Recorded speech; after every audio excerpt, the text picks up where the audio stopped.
Wears welcome to video. کیا ایران اور امریکہ کے درمیان ایک بڑی جنگ ہونے والی ہے یا پھر 2025 میں دونوں ممالک ایک نئی ڈیل کے قریب پہنچ چکے ہیں؟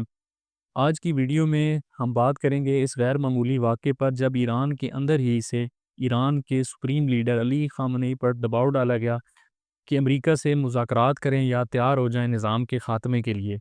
تقریباً ایک ماہ پہلے امریکی صدر ٹرمپ کی طرف سے ایران کے سپریم لیڈر کو ایک خط لکھا گیا جس میں انہیں ایران کے نیوکلیئر پروگرام پر مذاکرات کی دعوت دی گئی اور ایک متفقہ ڈیل پر پہنچنے کا کہا گیا. ساتھ یہ بھی دھمکی دی گئی کہ اگر مذاکرات کے نتیجے میں کوئی ڈیل نہیں ہو پاتی تو پھر امریکہ ایران کے نیوکلیئر پروگرام پر حملہ کر دے گا. ڈونلڈ ٹرمپ ایران کو اوپنلی جنگ کی دھمکیاں دیتے ہوئے نظر آئے اور ظاہر ہے اس سب میں اسرائیلی مفاد چھپا ہے کیونکہ ایران کے نیوکلیئر پروگرام سے سب سے زیادہ خطرہ اسرائیل کے وجود کو لاحق ہے. ٹرمپ نے کہا کہ اگر مذاکرات ناکام ہوئے تو ایران کو ایک بہت برا دن دیکھنا پڑے گا. I think if the talks aren't successful with Iran, I think Iran is going to be in great danger. And I hate to say it, great danger, because they can't have a nuclear weapon.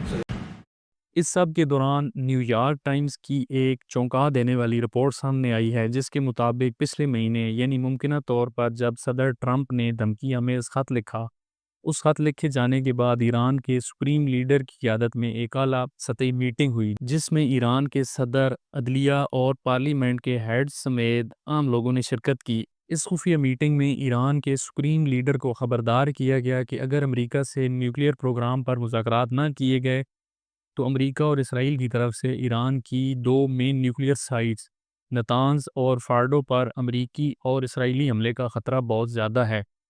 ساتھ میں supreme leader کو یہ بھی بتایا گیا کہ ایران کی معیشت جو کہ پابندیوں کی وجہ سے پہلے ہی بہت بری حالت میں ہے، اگر ساتھ میں جنگ بھی شروع ہو جاتی ہے تو دوہری مصیبت پڑ سکتی ہے اور اس مشکل حالات میں عوامی بغاوت بھی ہو سکتی ہے. اس میٹنگ کے دوران ایران کے صدر نے کہا کہ اس موجودہ بحران کو سنبھالنا بہت مشکل ہو سکتا ہے، جبکہ ایرانی پاسداران انقلاب کے سابق چیف محمد باقر کالیباف نے خبردار کیا کہ اگر کمزور معیشت کے ساتھ جنگ بھی چھڑ گئی تو یہ ایرانی حکومت کے خاتمے کی وجہ بھی بن سکتی ہے.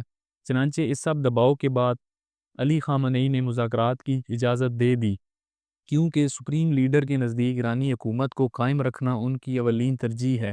لیکن انہوں نے کچھ شرائط عائد کی. انہوں نے کہا کہ ایران یورینیم کی افزودگی میں کمی پر بات کر سکتا ہے لیکن ایران کے میزائل پروگرام پر کوئی بات نہیں ہوگی اور وہ اسی طرح جاری و ساری رہے گا کیونکہ وہ ایرانی دفاع کے لیے بہت ضروری ہے.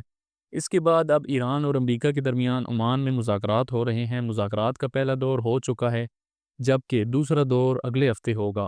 ان مذاکرات میں ایران کے نیوکلیئر پروگرام پر کسی ڈیل پر پہنچنے کی کوشش کی جائے گی. مزید جیسے ہی کوئی اپڈیٹس آئیں گی تو آپ کے لیے ویڈیوز لاتا رہوں گا. اگر آپ انٹرنیشنل نیوز میں دلچسپی رکھتے ہیں تو چینل کو سبسکرائب کر دیں.